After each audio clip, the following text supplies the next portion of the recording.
Կախարդական թասը, հնդկական հեքիաթների մոտիվներով։ Հնարագետ դատավորը։ Մի մարդու տնից կորավ դրամով լիք սակը։ Մարդը գնաց դատավորի մոտ և խոր գլուխ տալով ասաց. «Տեր իմ,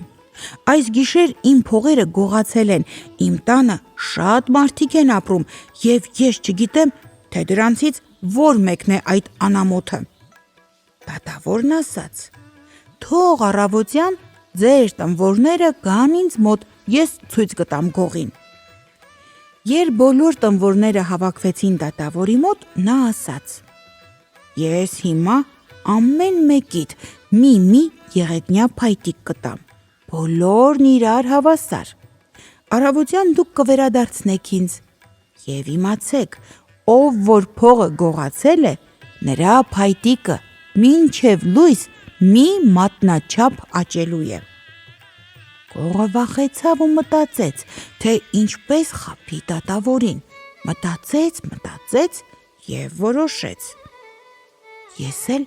փայտիկը մի մատ կկարճացնեմ, գիշերը կաճի և նորից կլինի այնպիսին, ինչպիսին որ կար»։ Այդպես էլ արեց, իր փայտիկը նա մի մատ կարճացրեց։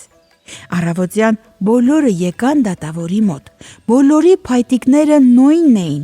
միայն մեկինը մի մատ կարճ էր մյուսներից։ «Ահա թե ով է գողացել փողը», բացականչեց դատավորը